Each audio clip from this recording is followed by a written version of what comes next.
With another promotion potentially opening its doors for CM Punk and more, this is Wrestling Rambles. My name is John and you're watching the Wrestling Report. Before we move on, make sure you subscribe to Wrestling Rambles with notifications on and don't forget to like the video.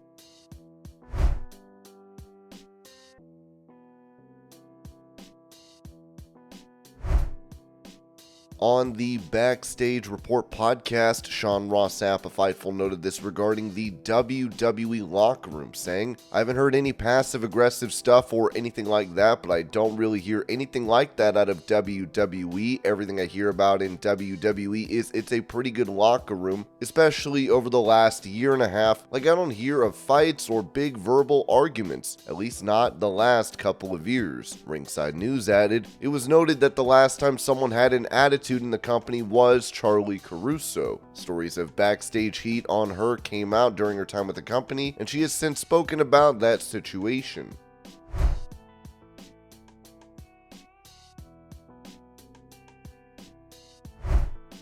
Reacting to comparisons to NXT's Tiffany, Stratton, former WWE star Mandy Rose said on Busted Open Radio, "Obviously, I love what Tiffany Stratton has done since I've been away from there. I think there were some comparisons with them trying to make her like me, which I don't agree with. I think she's her own person. We all can be compared to people. Like, I love being compared to Trish Stratus, but I am my own person as well. So I think she's an incredible athlete. Even when I was training over there, the way she was progressively getting better so fast, it was wild. So I definitely see that. I just think there's so many women right now that are arriving. Some of these girls I remember training, they just got there. Now they're having these amazing matches. It's crazy to see, which is awesome."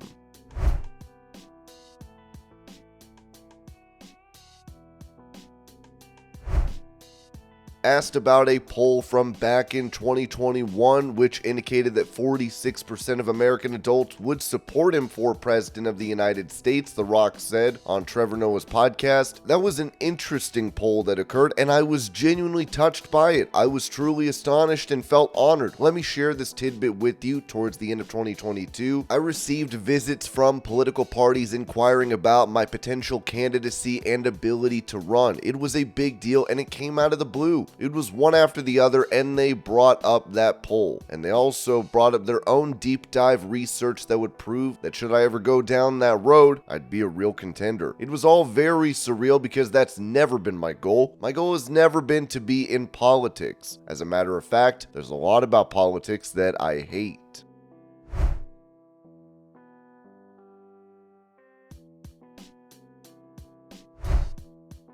Recalling how it was to work with Goldberg in WCW, former writer for the company Vince Russo said on the Click This podcast, "The most difficult person for me to work with in all three companies, bro, it was Goldberg, because he just believed it. I'll never forget, bro, I needed Goldberg to do a job for Scott Steiner. Goldberg actually said to me, 'Vince, if this were real, Scott Steiner would not beat me.' And I said, 'Okay, Bill, he is right over there. You go tell Scott Steiner that. Go tell Scott that and see what Scott says.' So bro, Brad Segal had to actually fly in Bill Goldberg and his attorney. Brad Segal, the head of TBS and TNT, had to fly them in to tell Goldberg, 'You're doing a job to Scott Steiner.'"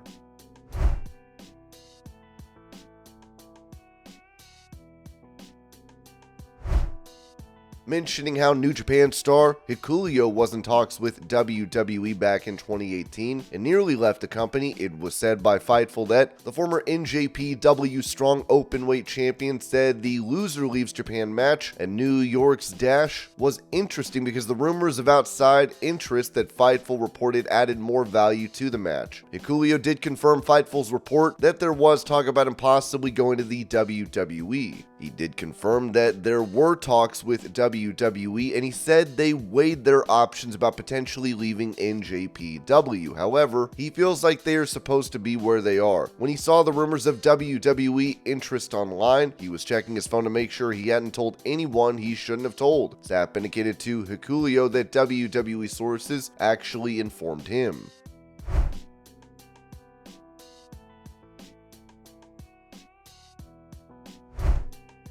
sending advice LA Knight's way following his loss at Crown Jewel, Grayson Waller wrote on X, seems LA Knight is in desperate need of the Grayson Waller rub after Roman ran through him at Crown Jewel. Luckily, A-Town Down Under is a very handsome team, so maybe he can go back to managing some real stars to keep relevant.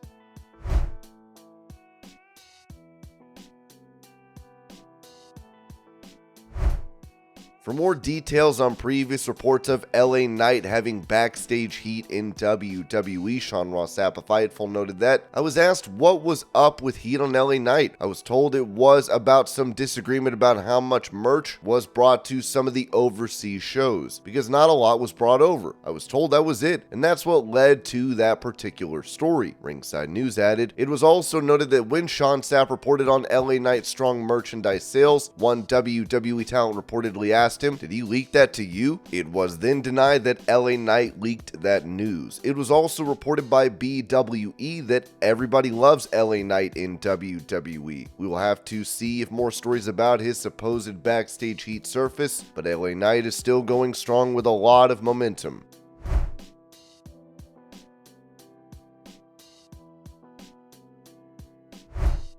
Talking about an NXT star that may have suffered a concussion this week, Brian Alvarez said on Wrestling Observer Radio, Fallon Henley also is in concussion protocol. And shouldn't concussion protocol mean that you have a concussion? Isn't that the protocol? Isn't that what that means? I am 99% it was at the end of the match, because when Tiffany Stratton was hitting the PME, because once she looks back, she goes and she can't see where they're at. So if you watch what happened, she looks back and she went for the move, but I think Fallon thought she was in the wrong position, because you can see her scoot south a little bit, and she scooted the wrong way and Tiffany landed on her face, and she just smashed her head on that moonsault. And you could see immediately after she hit that moonsault that Fallon's head bounced off the mat and Tiffany pinned her, and I'm almost certain that's where it happened, but she is also injured.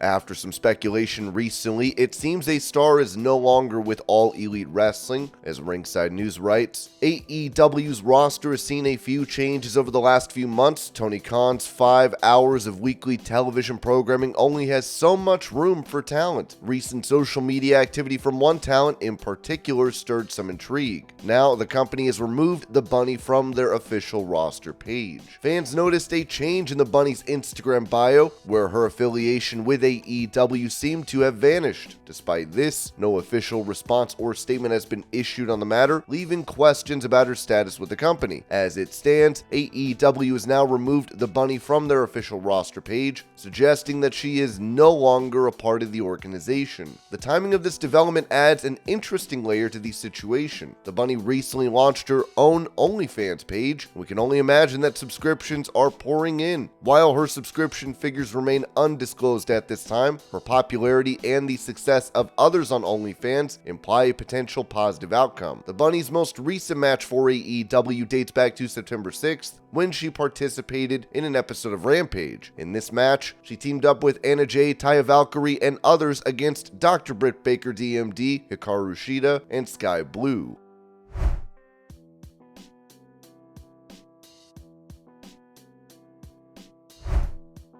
Going over a significant amount of shares that Vince McMahon recently sold, Ringside News wrote that TKO Group Holdings Incorporated, the parent company of WWE, has sent out a press release today concerning Vince McMahon. He just unloaded a ton of company stock and it needed to be addressed. It was announced that Vincent K. McMahon has sold 8.4 million shares of Class A common stock. This offering is made pursuant to the company's shelf registration statement filed with the Securities and Exchange Commission. As part of this offering, TKO intends to repurchase approximately $100 million worth of shares of its Class A common stock from the underwriter. It's important to note that no shares are being sold by the company itself. The net proceeds from this secondary offering will go to Vince McMahon. Additionally, the company's chief executive officer and director, Ari Emanuel, along with other key figures like Mark Shapiro, the company's president and chief operating officer, and certain directors, have expressed interest in purchasing portions of the company's Class A common stock from this offering at the public offering price. Morgan Stanley & Co. LLC has been appointed as the book-running manager for this offering, while MUFG Securities America Inc. will serve as the co-manager. This development represents a significant financial move within the TKO Group holdings as it aligns with their strategic financial goals.